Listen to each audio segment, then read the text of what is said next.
Hey guys, I'm Mike and this is my 26-page review of the Rocketbook Everlast edition.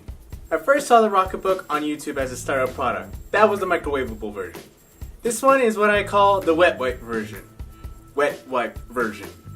It's not really called wet wipe, but the idea is that the notebook is reusable. No more wasted or thrown out paper. Just use the special friction pen and you can erase the pen ink with the eraser tip, or by other means. With this Rocketbook Everlast, you can take a wet paper towel or alcohol pads and just wipe the ink away. But what if you want to save it? Then you download the Rocketbook app, take a picture, and it's saved right away. But if you really want to be fancy, you can automate and designate where you want the scanned pages to be sent. Email, clouds like Google Drive or Dropbox. For means of productivity, although it doesn't have lines, it's started in a form of a grid. So whether you plan to write full-on notes, make diagrams, or just practice calligraphy, you can use this as a versatile notebook. So what are some pros about this notebook? Of course, this is long-lasting. You can use it whether you're in high school, college, graduate school, or if you just want to keep a handy notebook at all times. This little book has 36 pages. It'll last you a while before you want to dump all the pages into the cloud storage or wherever you plan to store them. This thing has two sizes, small and big. What about the cons of this notebook? Well, there wasn't much cons that I can think of except, well, it was mostly the wait time for the ink to dry. You see, when you use the 0.7 version of the friction pen, it takes a good 10 to 15 seconds to dry. That part is especially annoying if you're trying to move on to the next page, but as you're turning, your one page smudges onto the other page. Get it? So, who is this notebook for? Well, maybe you want to practice your calligraphy.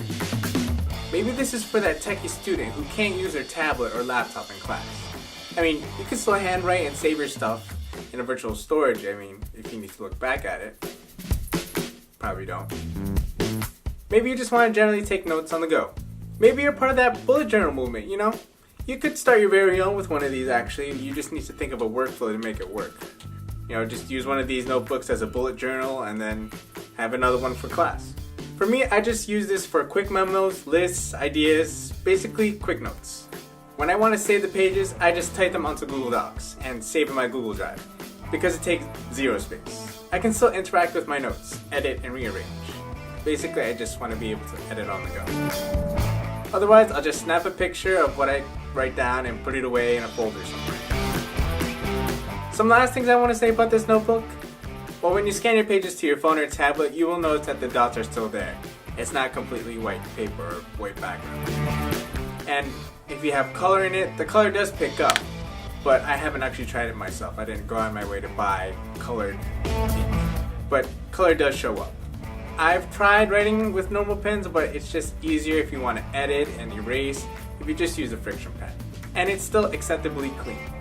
Another thing to keep in mind is that when you scan, make sure that there are no shadows in the picture. You know, use a flash or make sure the lighting is even because the shadows will show up.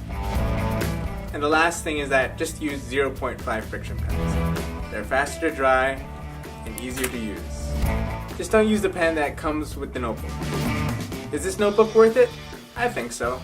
Just reuse it all the time and when you're done with the pages, erase it and start all over.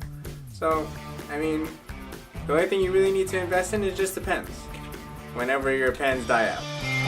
So what about you? You think this kind of notebook is worth it?